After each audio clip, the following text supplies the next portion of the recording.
seems to have made. A year and a half ago, they were defending Hillary Clinton, who everyone knows attacked the women who accused her husband of sexual harassment and assault. She attacked them, belittled them, and they were defending her. And today they're saying, on the basis of anonymous accusations, that they can't even bear to serve with Al Franken. Where were they a year and a half ago? Okay, so there's a couple things wrong with that statement. First, I think we can all agree that we'd be better off if the women were in charge. Really? Because I see a lot of women who are covering for sexual harassment here. And so I don't think that's necessarily true at all. It depends on the woman. Yeah, so I think, okay, so here's what is wrong with that statement. One is that we are, again, in a different moment from when even Senator Gillibrand had not yet come out against Senator Franken, and today when she has. We were talking about one accusation, and now we're talking about 6, 7, 8, and they're not actually anonymous accusations. These women have really put themselves out there at, you know, the potential for great personal cost. Look, again, there's no way you're going to put me in the position to defend Franken on anything. The fact is, I think the majority are anonymous. I'm sure they're all true. Most accusations are true. My only point is they're not all true, and that's why we have due process and we have justice system, and we don't. They're almost all true. I mean, the rate of false accusation for sexual harassment, sexual misconduct is unknowable. So we're not going to pretend we know that. No, it's considered to be about 2%. I don't. You can't know that. And as someone who was falsely accused of a crime, I can say it happens. I don't think it's very common, but it happens. The point is we have a justice system for a reason, which is not everyone tells the truth all the time, as we all know. But you're dodging my central point, which is Bill Clinton was accused far more credibly than Al Franken has been, and of much graver crimes, including forcible rape by Juanita Broderick. And I guess my point is really simple. Until Juanita Broderick is invited on CNN and treated respectfully in an interview, which she never has been that I know of, I can't take this seriously. That's interesting. Because, for one thing, I believe, and we've actually talked about it on this program, there has been a bit of a reckoning within the Democratic Party to say, you know, if we were in this moment now that we were, you know, if we had this moment 25 years ago that we're having now, we actually probably would see some of Bill Clinton's misdeeds a lot differently. I think that's right. I think that's true. However, I think there is a big problem in looking at this through such a narrow lens that we forget that the man who is sitting in the Oval Office had what, 20 women come out against him. So, look, but again, we're not peering through the mists of time here, back 25 years to the Democratic primary of '92. What we're looking at is last year in the presidential election, where Kirsten Gillibrand and all these other people jumping up and down self-righteously about believing the women didn't believe the women and took the side of someone who attacked the women for the crime of accusing someone of sexual harassment. And my point is, like, why should I take anything you say seriously, Kirsten Gillibrand, when you were doing this a year ago? Because there's a huge contrast right now between what seems to be the Republican Party's official motto of the women are all liars, literally the position of the White House was something that they've trotted out Sarah Sanders. That's not my position at all. I don't think most women are liars. I mean, I give everyone the benefit of the doubt, and I mean that. I'm just saying, specifically in the case of the United States Senator from New York who took Hillary Clinton's seat and campaigned for her a year ago. To jump up and down and say, I can't serve next to this man, when she just provided cover for someone accused of rape, knowingly provided cover. It's like, where's the credibility, honestly? Where's the credibility? Well, I mean, look, I think the credibility is in what she's...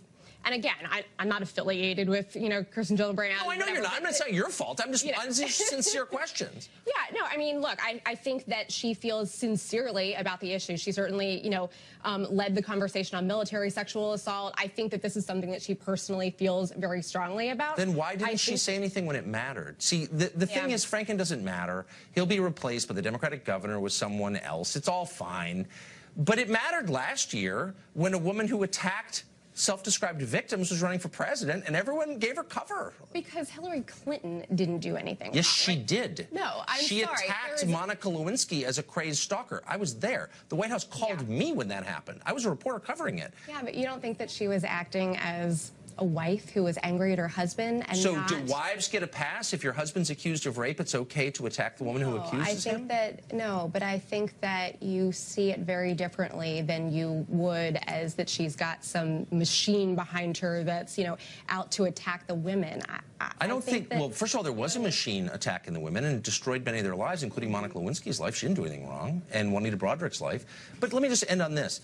If this is a sincere turnabout, a change of position, a change of heart, then why aren't we seeing Juanita Broaddrick on CNN right now or MSNBC being interviewed respectfully? Because Juanita Broaddrick has nothing to do with the current political moment. She has no relevance to the news right now. You know who does? Oh, really? Because she was accused of, she accused someone of, and that's being that's being covered.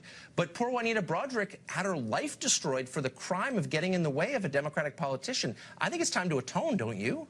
I'm sorry. I think that, yes, we can and have had that conversation. Michelle Goldberg wrote about it. At the same time, Bill Clinton, Hillary Clinton, they're not running for anything right now. Well, you know, I don't know. It matters when you destroy people, I think. So I think that, you know, when the president's ready to resign. Christy, thank you. Thank you, Tucker. Julie Alvin is Senior Digital Lifestyle Director at Time, and she joins us tonight. Julie, thanks for coming on. Sure. Thanks for having me. So I just said a minute ago that it's what I really think. I think it's what most people think, that most people accused of misdeeds are probably guilty of the misdeed or some version of it. You know, I don't think most people are innocent who are accused. But I keep thinking of Al Franken, putting myself in that position. I don't like Al Franken. I don't agree with his politics. I'll be glad when he leaves D.C. But put yourself in his position. If somebody said, Julie, someone whose name I'm not going to tell you has accused you of something, of a misdeed 11 years ago, wouldn't you say, kind of hard to respond unless I know who the person is? There is a kind of unfairness about that, and I think we should be honest enough to admit it. You could focus on that unfairness, but you could also focus on the fact that this is not one isolated incident of one accusation against Al Franken. This is one of many, many of which there's photographic evidence. There are people who are on the record. There is corroboration from various sources. So, you know, if this were one sort of random person who we had no reason to believe based on other circumstances, then I might be more upset about this as Al Franken, but this is a point. Actually, let me just agree with you. It does seem like a pattern, absolutely. But the reason I'm bringing it up now in light of the Al Franken story is because we have seen other examples where random people with no pattern at all have been accused of felonies anonymously. I'm thinking of the Duke rape case, for example, or the UVA rape case that Rolling Stone wrote about. Both of them were lies. And in both cases, the person who made the accusation was granted anonymity by the media. And that anonymity allowed the lie to persist and crushed people and wrecked their lives. And my question is, why should the media go along with this? Why should we prejudge, in effect, criminal charges by granting one side anonymity and naming the other? Well, I think that this is really incumbent on the journalists here to be extremely careful in their vetting processes. And obviously, the UVA story in Rolling Stone was a huge example of an anonymous source gone awry, but it really is on the journalists to do extensive vetting, to corroborate, to fact check, and those were failures. I'm not saying that this is a totally perfect process and that anonymous sources never go wrong or never, you know, exaggerating or not telling the truth, but I think that the instances where they are telling the truth are those instances that allow things like this Me Too movement, this reckoning of us learning about the rampant sexual harassment happening in Washington and in Hollywood and in journalism. And, you know, those are cases propelled by anonymous sources, much like cases like Watergate or the Pentagon Papers were propelled by anonymous sources. Again, let me half agree with you, because I think you're making a smart point. There are plenty of times where you see justice done with the help of anonymous sources. That's real, and I've seen it. But I hope you'll be honest enough to concede that you open yourself up to the potential for real abuse, where you empower people when you grant them anonymity to make reckless claims and crush people. And maybe in the media, our job isn't to do that. Maybe it's just to present the facts as we know them, rather than to take a side about something, the truth of which we can't really know.